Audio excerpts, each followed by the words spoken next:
शुभ सकाळ पिलामाने आज शिक्षा संयोग कार्यक्रम को तुम मन को स्वागत।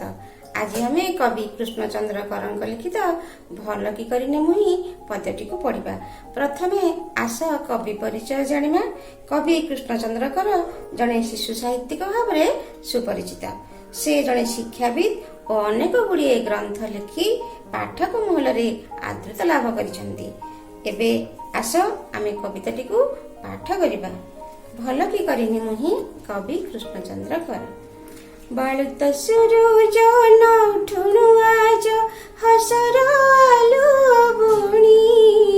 बालुत सुरुज न उठुनु आज हसर आलु बुणी।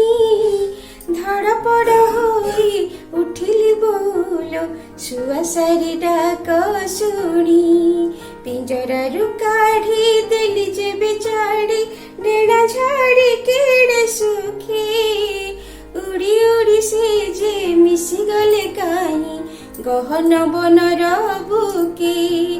कहबो कह तुही कहबो कह तुही। उड़े दे तो पुसा सुआ सारी भल कि करिनी मुही। भल कि करिनी मुही भल कि करिनी मुही। चम धुडु धुडु फुंगुला बुढ़ाटी देखिली सड़क दाढ़े। दिह थुरु थुरु बाल फुरु फुरु माघर बघुआ जड़े। कालुआ बार हापुका माडरू बरती बोली सिए। दिहरु काढ़ी मो लाल साल टिके घोड़ाई देली ता देहे। कहबो कह तुही कहबो कह तुही। निसाहा बुढ़ा को सालटिए देई भल कि करिनी मुही। भल कि करिनी मुही भल कि करिनी मुही। बण सुआ सारी बणे उड़ी गले आपणा जनम थानी। साथी मिले बे गाउथिबे डाले मन उल्लासिया तानी। साल पाई बुढ़ा शीत हेमालरू ए सालटी जीव तरी। तपण तपरा शीत बारणी मो साल कि हेब ता सरी। कहबो कह तुही कहबो कह तुही। नियासे मनरे सुख टिके देई भल कि करिनी मुही। भल कि करिनी मुही भल कि करिनी मुही। पिलामाने आमे तो कविताटी को आवृत्ति कले। चलो एहाकु आमे आलोचना माध्यम रे बुझिनेबा। बालुत सूरज कहिले सूर्योदय समय सूर्य को बुझाई थाए। सूर्य उदय न हेउनु छोट पिलाटीए सुआसारी डाक शुणी खूब सकाळु उठी पड़िछि एवं पक्षी दुईटी को पिंजरारु काढ़ी देबा मात्रे सुआसारी दुईटी डेणा झाड़ी खूब खुशी रे उड़ी जाई गहन बनरे मिसी जाइछंती। तार एही काम भल काम कि मंद काम से एही विषय ता बो को पचारुछि। परवर्ती पद को जिबा पिलाए। चम धुडु धुडु फुंगुला बुढ़ाटी देखिली सड़क दाढ़े। दिह थुरु थुरु बाल फुरु फुरु माघर बाघुआ जाड़े। पिलाटी सड़क दाढ़े बा सड़क कड़े जड़े बुढ़ा लोक को देखुची। तार चम धुडु धुडु हो जाइछि। फुंगुला देह पिंधिबाकु तांकर पोशाक नाही। तेल लागि नथिबारु तांकर बाल फुरु फुरु हेउछि। फुंगुला देहरे माघ मासर बाघ परी शीत को सही न पारी से थुरु थुरु होई थरुछि। कालुआ बार हाबुका माडरू बरतिब बोली सिए। कालुआ बा बोले शीतुआ पवन। हाबुका माड हेउछि धक्का बा लहरी। पिलाए शीत दिने दलकाय दलकाय ठंडा पवन मारे ताहाकु कालुआ बार हाबुका माड बोली कवि लिखिछंती। शीतुआ पवनर हाबुका माडरू बर्तिब बोली रक्षा पाई परिबा बोली दयालु पिलाटी निजे घोड़ेई होइथिबा लाल शालटी को देहरु काढ़ी बुढ़ा लोकटी को घोड़ेई देछि। ଏମିତି କରି ସେ ଗୋଟିଏ ନିଃସାହା ବୁଢ଼ାକୁ ସାହା ହୋଇପାରିଛି। ତା ମନରେ ଖୁସି ଦେଇ ନିଜେ ଖୁସି ଅନୁଭବ କରୁଛି। ଏଇ କଥା ସେ ତା ବୋଉକୁ କହୁଛି ଏବଂ ସେ ଭଲ କାମ କରିଛି କି ନାହିଁ ବୋଲି ତା ବୋଉକୁ ପଚାରୁଛି।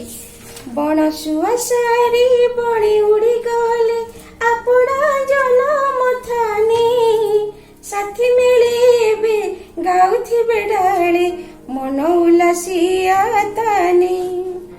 ବଣର ସୁଆସାରୀ ବଣକୁ ଉଡ଼ିଗଲେ। ପିଞ୍ଜରାରୁ କାଢିଦେବା ମାତ୍ରେ ବଣର ସୁଆସାରୀ ଦୁଇଟି ମନ ଆନନ୍ଦରେ ନିଜ ଜନ୍ମସ୍ଥାନ ତାଙ୍କର ବଣକୁ ଉଡ଼ି ଯାଇଛନ୍ତି। ସେମାନେ ଏବେ ସାଙ୍ଗସାଥୀଙ୍କ ମେଳରେ ଗଛ ଡାଳରେ ବୁଲି ବୁଲି ମନ ମତାଣିଆ ଗୀତ ଗାଉଥିବେ ବୋଲି ପିଲାଟି କଳ୍ପନା କରୁଛି, ମନେ ମନେ ଭାବୁଛି ଏବଂ ବହୁତ ଖୁସି ହେଇଯାଉଛି। ପିଲାମାନେ, ଆମେ ବଣର ପଶୁପକ୍ଷୀ ମାନଙ୍କୁ ପିଞ୍ଜରାବଦ୍ଧ କରି ଯେତେ ଭଲ ଭଲ ଜିନିଷ ଖାଇବାକୁ ଦେଲେ ମଧ୍ୟ ସେମାନେ ଖୁସିରେ ରହିପାରିବେ ନାହିଁ। ପିଲାମାନେ, ଆମେ ତ ତୃତୀୟ ଶ୍ରେଣୀରେ ପଢିଛେ ବଣ ବଣି କବିତାରେ, ଲୋଡ଼ା ନାହିଁ ମୋ ସୁନା ପଞ୍ଜୁରୀ, ରୂପା ଥାଳିର ଭାତ, ଏକ ଛଡାଳ ସରଗ ମୋର, ବଣ ପରା ମୁଁ ମିତ। ତେଣୁ ସ୍ୱାଧୀନ ଭାବରେ ଉଡ଼ି ବୁଲିବାରେ ସେମାନଙ୍କର ଆନନ୍ଦ। ବନ୍ୟ ପ୍ରାଣୀ ମାନଙ୍କୁ ଘରେ ଆବଦ୍ଧ କରି ରଖିବା ମଧ୍ୟ ଆଇନତଃ ଏକ ଦଣ୍ଡନୀୟ ଅପରାଧ। ଶାଲ ପାଇ ବୁଢା ଶୀତ ହେମାଳରୁ ଏସା ଲଟି ଯିବ ତରି। ଶାଲଟି ଘୋଡେଇ ହୋଇ ବୁଢା ଲୋକଟି ଏଇ ସାଲ ବା ଏଇ ବର୍ଷ ଶୀତ ହେମାଳରୁ ଉଦ୍ଧାର ଲାଭ କରିପାରିବ। ମୋ ପାଖରେ ତ ତୁ ଅଛୁ, ତୋ ପଣତକାନି ଅଛି, ତାହା ମୋର ଶୀତ ବାରଣୀ, ମୋର ଶୀତ ବସ୍ତ୍ର। ସତରେ ପିଲାଏ, ମାର ପଣତକାନି ଖାଲି ଶୀତ ବାରଣୀ କଣ, ସଂସାରର ସମସ୍ତ ପ୍ରକାରର ଆପଦ ବିପଦ ଦୁଃଖ କଷ୍ଟରୁ ରକ୍ଷା କରିବା ପାଇଁ ଯଥେଷ୍ଟ। ପିଲେ, ଆମେ ତ କବିତାଟିକୁ ଆଲୋଚନା କଲେ ଏବଂ ଏହାର ଶବ୍ଦର ଅର୍ଥ ଗୁଡିକ ମଧ୍ୟ ଆଲୋଚନା ମାଧ୍ୟମରେ ବୁଝିପାରିଥିବା। ତେଣୁ ଏବେ ଚାଲ ଏହାର ପ୍ରଶ୍ନ ଉତ୍ତର କରିବା। ପିଲାଟି କାହାର ଡାକରେ ସକାଳୁ ଉଠି ପଡିଲା? ପିଲାଟି ସୁଆସାରୀଙ୍କ ଡାକରେ ସକାଳୁ ଉଠି ପଡିଲା। ସୁଆସାରୀ ପିଞ୍ଜରାରୁ ବାହାରି କେଉଁଆଡେ ଚାଲିଗଲେ? ସୁଆସାରୀ ପିଞ୍ଜରାରୁ ବାହାରି ଗହନ ବନକୁ ଚାଲିଗଲେ। ପିଲାଟି ସଡକ ଦାଢରେ କାହାକୁ ଦେଖିଲା? ପିଲାଟି ସଡକ ଦାଢରେ ଚମ ଧୁଡୁ ଧୁଡୁ ଫୁଙ୍ଗୁଳା ଦେହରେ ଥିବା ବୁଢା ଲୋକଟିକୁ ଦେଖିଲା। ନିଜର ଲାଲ ଶାଲଟିକୁ ନେଇ ପିଲାଟି କଣ କଲା? ନିଜର ଲାଲ ଶାଲଟିକୁ ନେଇ ପିଲାଟି ଫୁଙ୍ଗୁଳା ବୁଢା ଲୋକଟିର ଦେହରେ ଘୋଡାଇ ଦେଲା ବା ଗୁଡାଇ ଦେଲା। ସୁଆସାରୀ ଦୁହେଁ ଆନନ୍ଦରେ ଉଡିଗଲେ କାହିଁକି? ପଞ୍ଜୁରୀରୁ ମୁକୁଳି ଯିବାରୁ ସୁଆସାରୀ ଦୁହେଁ ଆନନ୍ଦରେ ଉଡିଗଲେ। ପିଲାଟି ନିଜର ଶାଲଟିକୁ ବୁଢାକୁ ଦେଲା କାହିଁକି? ବୁଢାଟିର ଦେହ ଫୁଙ୍ଗୁଳା ହୋଇଥିଲା ଏବଂ ସେ ଶୀତ ହେମାଳରେ ଥରୁଥିଲା। ତେଣୁ ପିଲାଟି ନିଜର ଶାଲଟିକୁ ବୁଢାଟିକୁ ଦେଇଦେଲା। ବଣ ସୁଆସାରୀ ଉଡିଯିବା ପରେ ସାଙ୍ଗସାଥୀ ମେଳରେ କଣ କରୁଥିବେ? ବଣ ସୁଆସାରୀ ଉଡିଯିବା ପରେ ସାଙ୍ଗସାଥୀ ମେଳରେ ଗଛ ଡାଳରେ ମନ ଉଲ୍ଲାସିଆ ତାନରେ ଗାଉଥିବେ। ପିଲାଟି କେଉଁ ଦୁଇଟି ଭଲ କାମ କରିଥିଲା? ପିଲାଟି ପିଞ୍ଜରାରୁ ସୁଆସାରୀଙ୍କୁ ମୁକ୍ତ କରିଦେବା ଏବଂ ବୁଢା ଲୋକଟିକୁ ଶାଲଟି ଦେଇଦେବା, ଏହି ଦୁଇଟି ଭଲ କାମ କରିଥିଲା।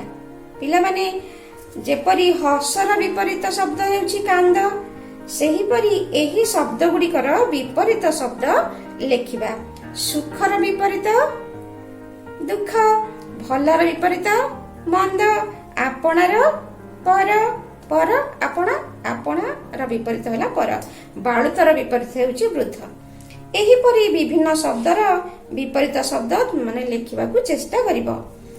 ଯେପରି ସୁରୁଜର ଗଦ୍ୟ ରୂପଟି ସୂର୍ଯ୍ୟ ଅଟେ, ସେହିପରି ନିମ୍ନଲିଖିତ ଶବ୍ଦ ମାନଙ୍କର ଗଦ୍ୟ ରୂପ ଲେଖିବା। ବରତିବ, ବର୍ତ୍ତିବ, ଜନମ, ଜନ୍ମ, ମରମ, ମର୍ମ, କରମ, କର୍ମ। ପିଲାମାନେ, ଆଜିର ଶିକ୍ଷାଦାନ କାର୍ଯ୍ୟକ୍ରମଟି ତୁମକୁ କେମିତି ଲାଗିଲା କହିଲ? ମୁଁ ଆଜି ଏତିକିରେ ତୁମଠାରୁ ବିଦାୟ ନେଉଛି। ଧନ୍ୟବାଦ।